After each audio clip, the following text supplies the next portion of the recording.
How many questions you have? 10? Don't do that. Look, don't come in here on your stuff either. It's the first.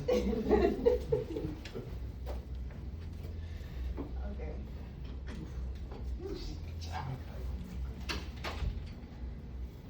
Alright, so it's gonna be nothing on screen. It's just gonna be, stop smiling at me. It's just gonna be me in here talking to y'all. First off, thank y'all for making the decision to choose to be in this presentation with me. I know y'all didn't have to do it, and this wasn't the purpose of this meeting room, but still, I appreciate it, for real. So the word of the day is leadership, not just in who you are as a person, but the way you approach leadership also. When I first came here to 3C Metal, I didn't know what to expect. I was coming from a hostile work environment. So y'all and this company was something new. And I think that just speaks to the culture of 3C Metal on how easy it is to fall in ranks with y'all. So while I discuss this with you guys today, I'm gonna ask you to reflect on who you are as leaders and how you approach leadership. Because every last one of you guys are leaders in some way or fashion. I came to every last one of you with questions. Y'all had answers for me, and y'all also had different approaches to teaching me things. So, that being said, I know you guys don't have much of the textbook definitions that I may have. So for today, we're going to discuss Meg Whitman. Y'all know who she is? No? So Meg Whitman is a philanthropist, activist, businesswoman. She was also the ambassador to Kenya. So when speaking on Meg Whitman, the first thing I want to speak to you guys about is her leadership style. While I was doing research on her, the first article that popped up was her approach as she became CEO of HP, which is many of y'all computers out there, if y'all pay attention, HP.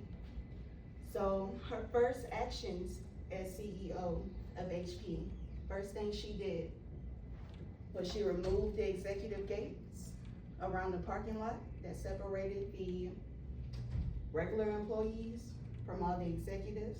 She also removed all the offices from within the building that were strictly executive. And when she completed all of this, she stated, now everyone walks through the same door.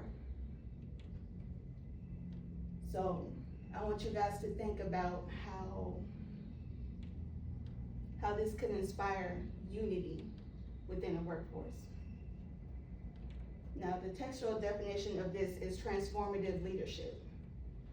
She came in with a strategy and with a method that also encourages those who work under and with her to build morale and work towards a greater goal.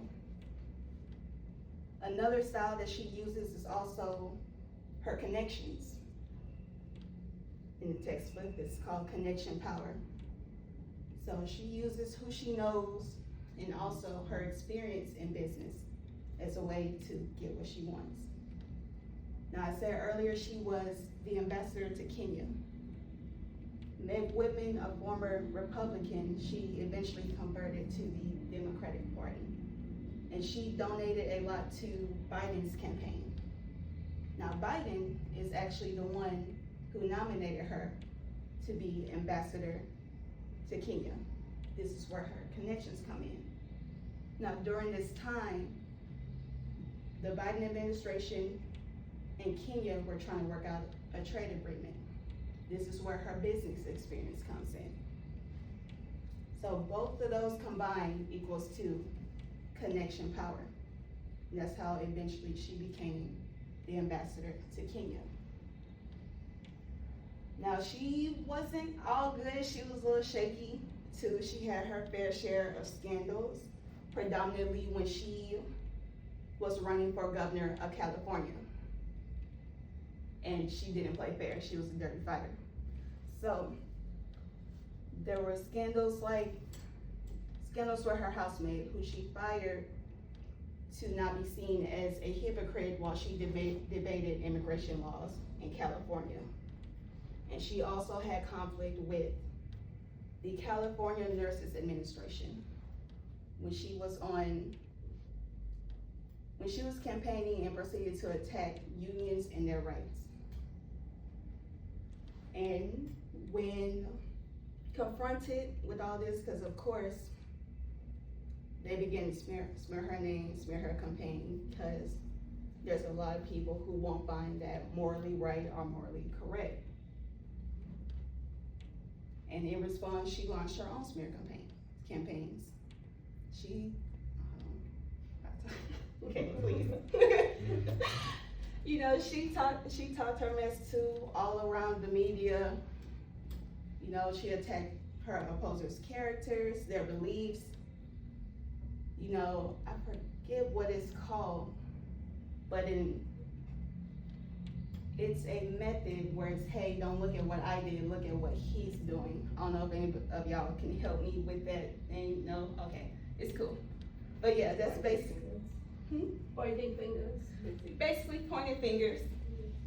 So that's what she did. So to sum all this up, while there may not be any perfect leaders, you can look at Meg Whitman as an example of who you want to be as a leader, or what traits you think you can apply. As we look around this office today, we would consider this a high-power work environment. There's a clear separation between, you know, office personnel and shop. I'm not saying it's bad, that's just the way the office is constructed here. Also, I'm sure all of you have different approaches yourselves on how you may have initiated a project and how you go about getting it done. Matthew, whatever you do. No, but how you get things accomplished on the QC side, connecting with vendors and ensuring that all this documentation is compiled and ready to go. Miss Rudy, you make sure everybody paid. You make sure, you know, everybody like money. Jose, how you handle all the guys outside and organize them to ensure the job gets done. Louis, you fall in right here with the P's. I was sick without you. I just want you to know that. I'm struggling over here. But again, this concludes my little presentation, and I want to thank all y'all again, because y'all didn't have to be here, and I really appreciate it. And yeah, thank y'all. All right, give me a 10 out of 10. You know, I'm sending out reviews. And thank y'all for real. Oh, it wasn't recording. No, I'm playing. 10 minutes.